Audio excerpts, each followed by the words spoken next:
Siria está aquí, a 8 horas de avión de España. Es la mitad de grande y su población se concentra aquí. ¿Por qué?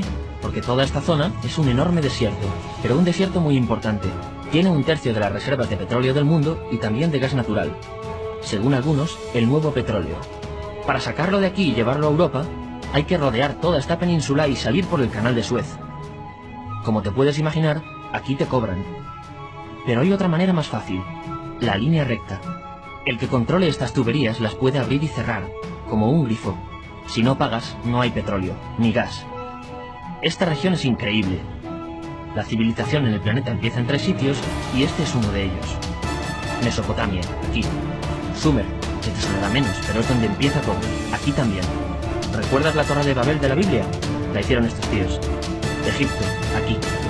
Siempre ha sido un punto de contacto entre Oriente y Occidente, dando a Asia salida al Mediterráneo.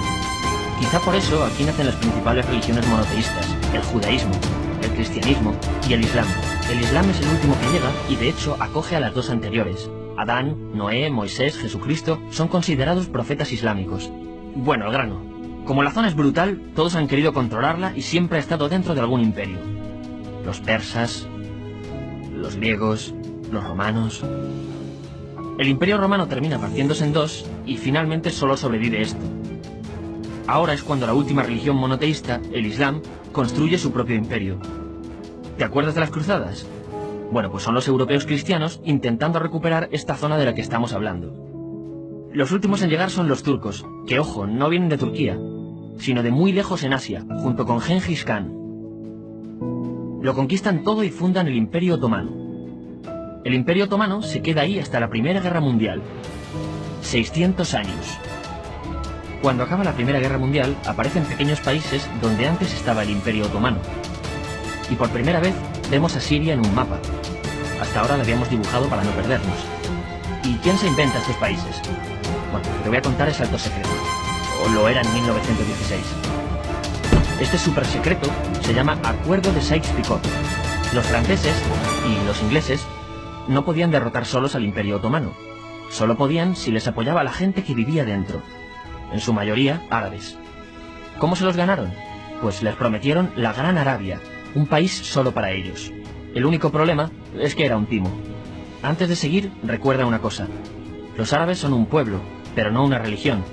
O sea, un árabe puede ser musulmán, puede ser cristiano, y antes del Islam parece que hubo tribus árabes con tradiciones judías. Bueno, pues a los árabes no les dieron ese único país que les habían prometido. En su lugar, franceses y británicos crearon muchos países pequeños. Estos países, obviamente, no eran países de verdad, sino zonas bajo su control, con gobernantes puestos por ellos. Durante este tiempo hacen lo que quieren con la zona.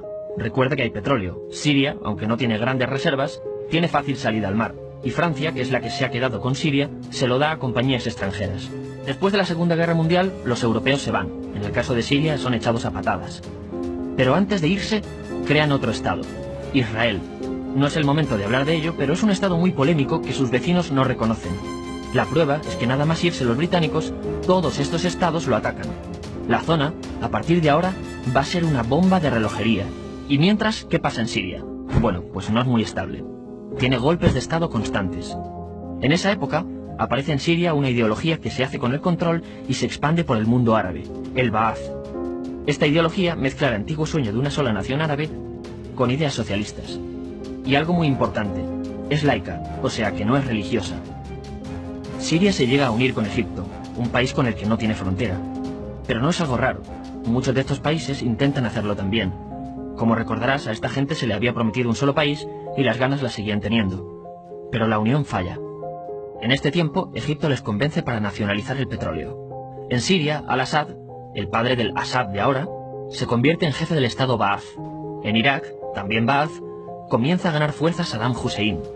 Las diferencias entre ambos países dividen a los partidos Ba'ath de otros países en pro-Siria o pro-Irak. Ahora ocurre la Guerra Fría. El mundo se divide en 2. O eres de Estados Unidos o de la Unión Soviética. Son años muy movidos en los que se pegan constantemente con Israel, invaden su vecino Líbano y comienza una oposición islamista al régimen Ba'ath de Assad. Los hermanos musulmanes. Vale, volvamos atrás un momento. Recuerdas que la mayoría de árabes eran musulmanes, ¿verdad? Bueno, pues dentro de los musulmanes hay 2 ramas fundamentales. Suníes, la mayoría, y chiíes. En el caso de Siria, a pesar de ser un estado laico, los gobernantes como Assad y los jefes militares eran chiíes, los cuales representan menos del 13%. En cambio, casi el 70% de la población es suní.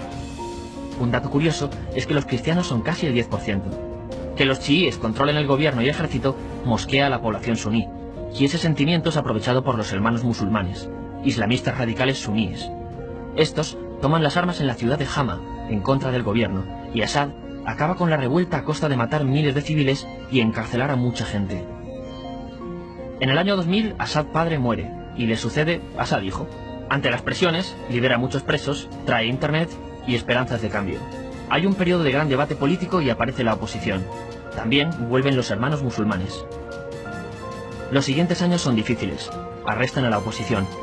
Y Bush incluye Siria en el eje del mal, y esto la aísla. Está mal visto negociar con Siria. Los kurdos, un pueblo que vive repartido por varios países de la zona, comienzan a protestar también. Hay represión y muertos. En 2011, te sonará esto, ocurre la Primavera Árabe. ¿Qué es esto? Bueno, es una protesta que se va propagando por todos los países árabes pidiendo más democracia. Como ves, el mundo árabe, a pesar de estar dividido en países, tiene tendencias generales. Cuando llega a Siria, Assad hijo termina usando el ejército y en los enfrentamientos mueren unas 1000 personas. Los enfrentamientos irán escalando hasta que se conviertan en guerra civil. No hay un momento exacto de inicio. Lo importante es que hoy en día hay numerosas facciones en juego. Vamos a verlas. Pero primero piensa en que todo está dividido entre chiíes, la minoría, y suníes, la mayoría. Chiíes, y además laicos, o sea no religiosos, son el gobierno de Al-Assad. Controla todo esto, que si recuerdas son básicamente las zonas chiíes del país, y está enfrentado al resto. También mayoritariamente laico, pero suní, es el Ejército Libre de Siria, o FSA en inglés, junto con el Frente Islámico, que es religioso, y otros 70 y pico grupos más, forma una coalición que la prensa llama simplemente la oposición.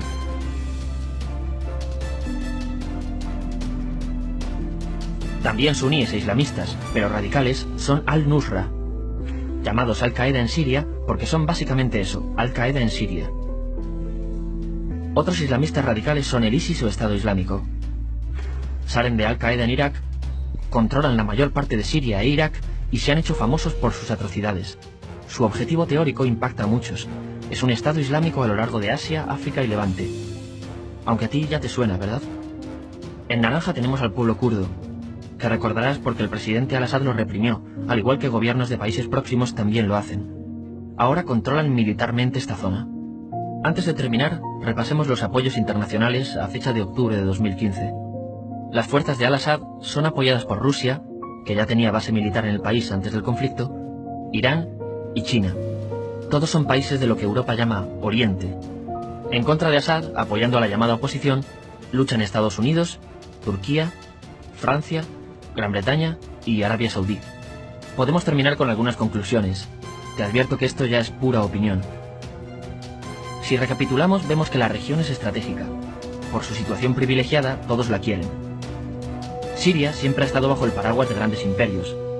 Piensa que hace 100 años la actual Francia era Francia. Gran Bretaña era Gran Bretaña. Pero es que hace 200 también, y hace 300 también, y hace 400 también.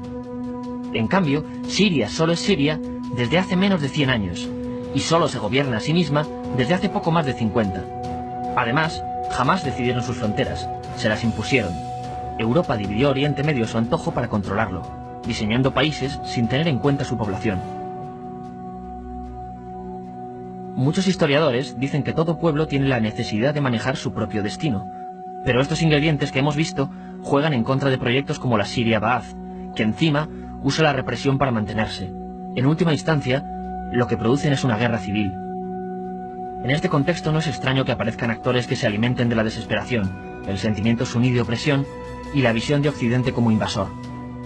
ISIS usa la identidad árabe y la mitología de antiguos imperios. Cuando quieres entender el presente, pregúntate, ¿y el pasado?